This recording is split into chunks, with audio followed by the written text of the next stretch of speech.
اللہ تعالیٰ جل شانہ نے قرآن مجید فرقان حمید میں ارشاد فرمایا کہ لوگوں پر اللہ کے لیے بیت اللہ کا حج لازم ہے جو کوئی راستے کی استطاعت رکھے۔ حج لغت میں قصد کو کہتے ہیں، اصطلاح شریعت میں مخصوص ارکان کی ادائیگی کے لیے حرمین کے سفر کی جو نیت کی جاتی ہے اور وہاں حاضری کے لیے بندہ پہنچتا ہے اس کو حج کہتے ہیں۔ حضور نبی رحمت شفیع معظم رسول محتشم صلی اللہ علیہ وآلہ وسلم نے ارشاد فرمایا، جب انسان حج کرتا ہے تو وہ ایسے گناہوں سے پاک ہو جاتا ہے جس طرح ابھی ماں کے پیٹ سے اس نے جنم لیا ہو۔ ماں قبل کے تمام گناہوں کا حج کفارہ ہے، اور اگر کوئی استطاعت رکھنے کے باوجود حج نہیں کرتا تو حدیث میں سخت وعیدیں موجود ہیں۔ حضور کے ایک فرمان کے مطابق جو شخص استطاعت رکھنے کے باوجود حج نہیں کرتا، فرمایا وہ یہودی مرے یا عیسائی مرے، ہمیں اس سے کوئی غرض نہیں ہے۔ اور ایک حدیث کے لفظ ہیں کہ حج میری امت کے ضعیف لوگوں کا جہاد ہے۔ حج کی فضیلت کے عنوان سے کتب حدیث کے اندر بہت کچھ موجود ہے۔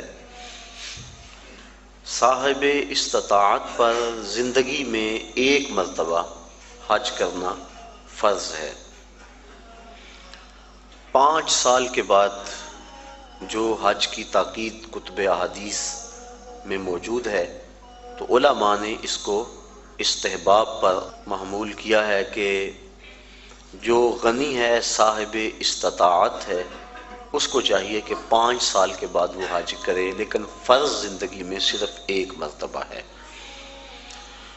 ایک مرتبہ واجب ہوا، اس نے ادا کر لیا تو وجوب اتر گیا، لیکن ویسے اس کے لیے مستحب یہ ہے کہ وہ ہر 5 سال کے بعد کر لے اگر وہ استطاعت رکھتا ہے، چونکہ حج کرنے سے اللہ تعالیٰ غنا عطا فرماتا ہے۔ جب بندہ حج کرے اللہ اسے غنی کر دیتا ہے، اس کے رزق میں بھی برکت فرماتا ہے، اس کے دین میں بھی برکت فرماتا ہے۔ ایک حدیث کے لفظ ہیں، حضور نے ارشاد فرمایا کہ حج کرو غنی ہو جاؤ گے، سفر کرو صحت پاؤ گے۔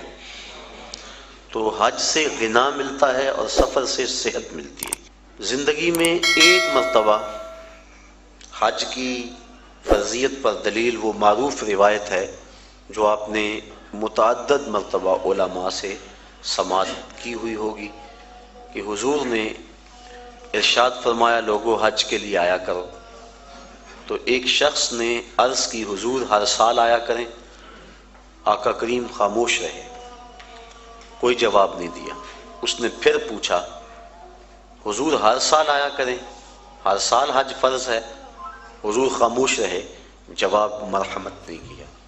اس نے تیسری مرتبہ پھر سوال کیا تو آقا کریم نے پھر خاموشی اختیار کی، پھر وقفہ سکوت توڑتے ہوئے فرمایا تم سے پچھلی امتیں نبیوں پر کثرت سوالات کی وجہ سے ہلاک کر دی گئیں، لو قلت نعم لوجبت، اگر میری زبان سے ہاں نکل جاتی تو واجب ہی ہو جاتا۔ وہ زبان جس کو سب کن کی کنجی کہیں، اس کی نافذ حکومت پہ لاکھوں سلام۔ کہا اگر میری زبان سے ہاں نکل جاتی تو واجب ہی ہو جاتا۔ تو حضور کا اختیار فی شریعت سمجھ میں آیا کہ حضور جو کہیں وہی دین ہوتا ہے۔ قرب قیامت کے فتنوں میں سے ایک فتنہ حضور نے آج سے صدیوں قبل بیان فرما دیا۔ نسائی شریف کی روایت ہے، حضور نے ارشاد فرمایا قرب قیامت میں کچھ لوگ کہیں گے کہ حلال وہی ہے جو اللہ نے حلال کیا، حرام وہی ہے جو اللہ نے حرام کیا۔ فرمایا انما اوتیت القرآن ومثلہ معہ، مجھے قرآن بھی دیا گیا اور قرآن جتنے اور علم بھی میرے سینے میں رکھ دیے گئے۔ تو جس کو میں حلال قرار دے دوں وہ ایسی ہے جس طرح اللہ نے حلال قرار دیا ہے، اور جس کو میں حرام قرار دے دوں وہ ایسے ہی ہے جس طرح اللہ نے حرام قرار دیا ہے۔ چونکہ مصطفیٰ اپنی مرضی سے نہیں بولتے، وما ینطق عن الہویٰ ان ہوا الا وحی یوحیٰ، جو مالک کی مرضی ہوتی ہے وہی مصطفیٰ کی بولی ہوتی ہے۔ تو اس لیے جو حضور فرما دے وہی دین ہوتا ہے۔ تو اس نے عرض کی حضور کیا ہر سال حج فرض ہے؟ تو آقا کریم فرمایا تم سے پہلی امتیں نبیوں پر کثرت سوالات کی وجہ سے ہلاک کر دی گئیں۔ لو قلت نعم لواجبت، اگر میری زبان سے ہاں نکل جاتی تو واجب ہی ہو جاتا۔ تو زندگی میں ایک مرتبہ حج فرض ہے۔ حضور نے حج کی فضیلت کے بارے میں بہت کچھ ارشاد فرمایا، اور ایک روایت کے لفظ ہیں کہ ایک حج ایسا ہے جس سے 3 آدمیوں کی مغفرت ہو جاتی ہے، اور وہ حج بدل ہے۔ کوئی اپنے والدین کی طرف سے، اپنے کسی عزیز کی طرف سے کسی کو حج کروائے تو ایک جس نے حج کیا اس کی بخشش ہو گئی، ایک جس نے حج کروایا اس کی بخشش ہو گئی، ایک جس کی طرف سے حج کیا گیا اس کی بخشش ہو گئی۔ تو یہ حج ایسا ہے، ایک حج سے 3 آدمیوں کی مغفرت فرما دی جاتی ہے۔ حج کا مقصد کیا ہے؟ حج کیوں کیا جاتا ہے؟ اس پر کچھ باتیں میں آج کی اس نشست میں آپ کے گوش گزار کرنا چاہوں گا۔ حج کا بنیادی مقصد اور ہر نیک عمل کا بنیادی مقصد رضائے الہی کا حصول ہے۔ انسان جو بھی نیک عمل کرتا ہے، ہر نیک عمل کا مقصد اللہ کی رضا کو حاصل کرنا ہے۔ قرآن مجید میں ارشاد فرمایا گیا کہ تمہاری قربانی کا گوشت اور خون اللہ کو نہیں پہنچتا، بلکہ تمہارے دل کا وہ تقوی اللہ کو پہنچتا ہے جس کے لیے تم نے قربانی کی ہے۔ گوشت خود کھا لیتے ہو، خون گلیوں میں بہہ جاتا ہے، کھالیں مدارس میں چلی جاتی ہیں، مختلف تنظیمات لے جاتی ہیں، تو اللہ کو کیا پہنچا؟ تو کہا تمہارے دل کا وہ تقوی ہے جو خلوص اور للہیت ہے، اللہ کی رضا جوئی کا جو جذبہ ہے وہ جذبہ اللہ کو پہنچتا ہے۔ تو ہر نیک عمل کی بنیاد اللہ کی رضا ہے، اور اگر اللہ کی رضا کے لیے کوئی عمل نہ کیا گیا تو وہ عمل نہیں ہے، نیک عمل نہیں ہے۔ اور صرف ریاکاری کو شرک اصغر کہا گیا ہے، ورنہ انسان جو نیکیاں کرتا ہے، اچھے کام کرتا ہے، کسی کو شرک نہیں کہا گیا، ریاکاری کو شرک اصغر کہا گیا ہے۔ جب اللہ کے علاوہ بندہ کسی اور کے لیے نیک عمل کرتا ہے تو وہ نیک عمل نہیں ہوتے، اس کو شرک اصغر کہا گیا۔ اور قیامت کے دن اللہ تعالیٰ جل شانہ ارشاد فرمائے گا کہ جن کے لیے تم نے یہ عمل کیے تھے ان سے اس کا اجر لے لو، میرے لیے تو تم نے کیے نہیں تھے، جن کے لیے کیے تھے ان سے ان کا اجر لو۔ تو اب کوئی وہاں اجر دینے کی صلاحیت بلا کیسے رکھتا ہوگا؟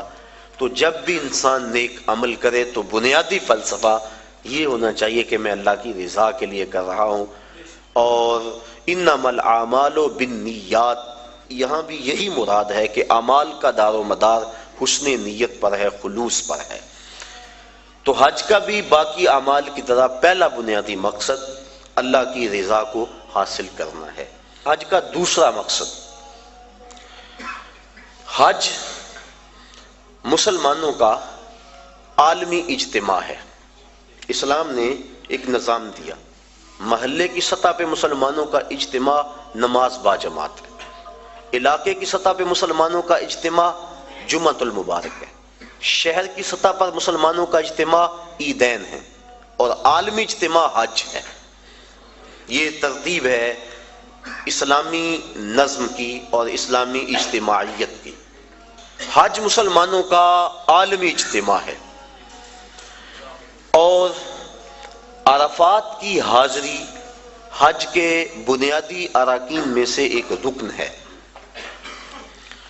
کہ چاہے چند لمحوں کے لیے عرفات میں آپ جائیں تو پھر حج ہوگا، اگر عرفات کی حاضری نہ ہو سکی تو حج ادا نہیں ہوگا۔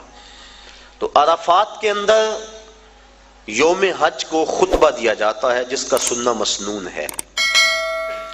تو خطبہ حج کے اندر مسلمانوں کے عالمی اجتماع کو امام حج، امیر حج کا منصب ہے کہ جو مسائل درپیش ہیں ان مسائل کی روشنی کے اندر ان کی رہنمائی کریں۔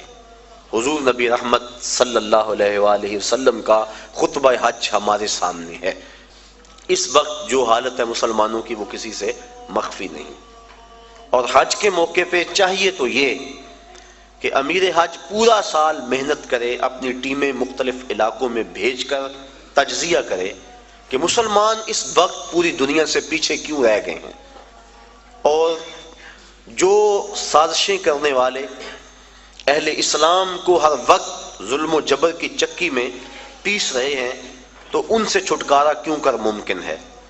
تو وہ پوری دنیا کے آئے ہوئے نمائندوں کو پورے سال کا لائحہ عمل دے کہ تم نے اپنے اپنے علاقوں میں جا کے یہ کرنا ہے اور اس پیغام کو آگے لوگوں تک پہنچانا ہے۔ پھر پورا سال اس کی نگرانی ہوتی رہے اور سال کے بعد تجزیہ کیا جائے کہ کمی بیشی کیا ہے، کتنے فوائد ہوئے اور کہاں تک ہم نے اپنا ہدف حاصل کیا، اور ترمیم و تنسیق کے ساتھ نیا منصوبہ، نیا لائحہ عمل لوگوں کے سامنے رکھا جائے، اور دنیا کے کونے کونے سے آئے لوگ حرم کے اس تحفے کو اپنے ساتھ لے جائیں اور پوری دنیا پر